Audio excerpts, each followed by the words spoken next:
Hi everybody, welcome to Simply Scuba. I'm Mark, a former scuba diving instructor, and today I'm answering questions from Google about wetsuits.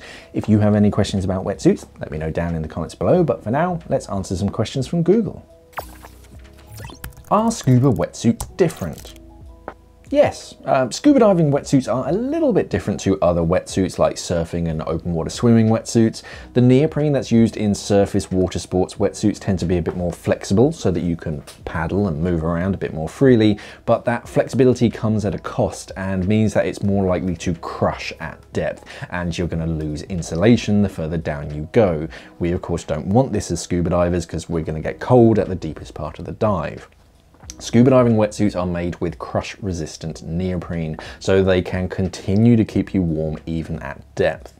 This can mean that they can be a little bit tougher than surface wetsuits, but you can still move around quite freely in them. They often have different scuba-specific features like dive computer mounts for keeping your dive computer in place on your wrist, or thigh pockets for storage. So whilst they may look similar from the outside, the materials and the construction on the inside can be very different to a surface wetsuit. Why are scuba wetsuits black? A couple of reasons.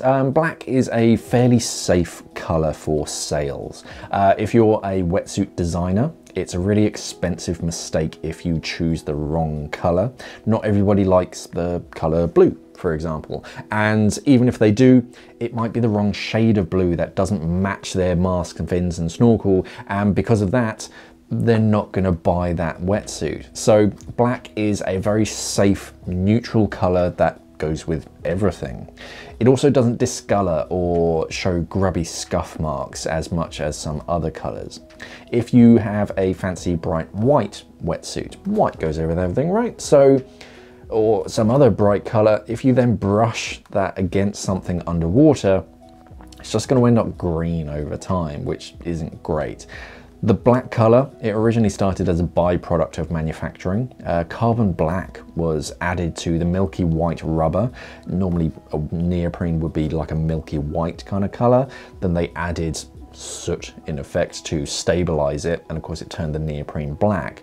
But for the external lining, they can really make that any color they want. I have read some anecdotal data that black absorbs the heat the most from the sun and whatnot, but it's probably not going to absorb that much heat down at 30 meters. But I think really nowadays the primary reason are for sails and longevity of the suit really, and that's why most of them are just black.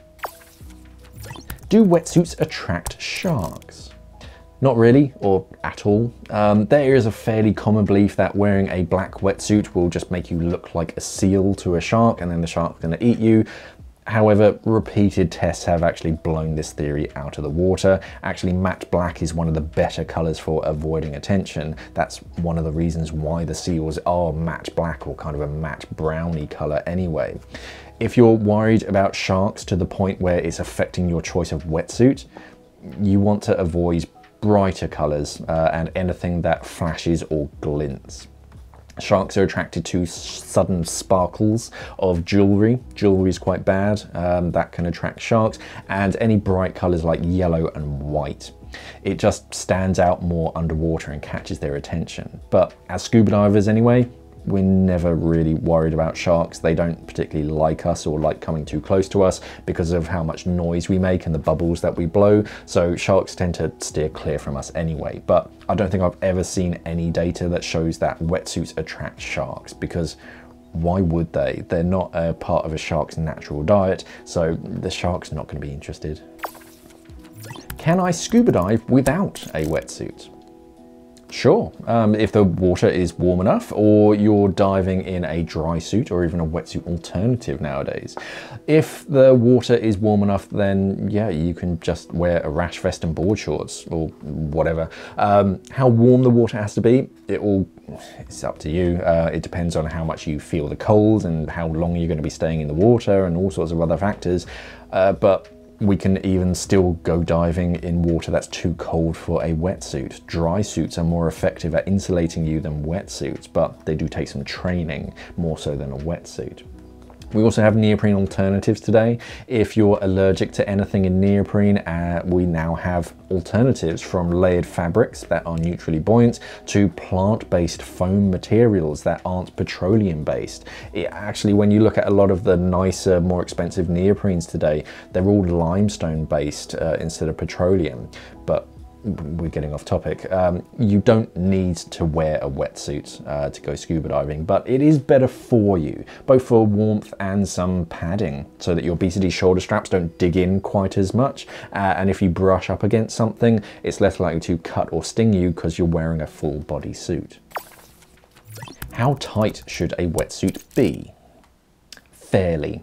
Wetsuits need to be tight enough to prevent water from flushing in and around the suit, but not so tight that they're cutting off blood supply. A wetsuit that's too large won't be effective at keeping you warm because cold water is just going to flush into your suit, your body heat is going to warm that up, and then that nice warm water is going to continue to flow out of the suit and then be replaced by more cold water, so you're just going to end up getting cold. A good fitting wetsuit will let some water in, it's a wetsuit, and then it's going to hold it in place on your body. Too small and it's just going to restrict your movement. You're not going to be able to move as much and reach things. It's going to rub in some pretty uncomfortable places and just be uncomfortable. And even worse, it can actually cut off blood supply to areas, which sounds bad in itself, but if it's cutting off blood supply around your neck, you can end up losing consciousness, which you do not want to do underwater. But whilst diving, it can mean that dissolved nitrogen won't be flushed out of some extremities that could actually increase your chances of a bend in that area. When you try a suit on, make sure that you have plenty of space, and while snug, it doesn't feel tight or leave any deep marks in your skin when you take it off. And a good test is to, whilst you're wearing the suit, kneel down and try and touch the back of your neck. If you can do that without too much pulling, it should be a decent overall fit, but always ask like a dive master or an instructor at your dive center and see what they recommend. And that's it for today. If you found this interesting, then remember to touch that like button for me, please, and subscribe to the Simply Scuba channel if you haven't already. Thank you for that. Again, if you have any questions that you'd like to discuss, let me know down in the comments below. Thank you for watching, everybody, and of course, safe diving.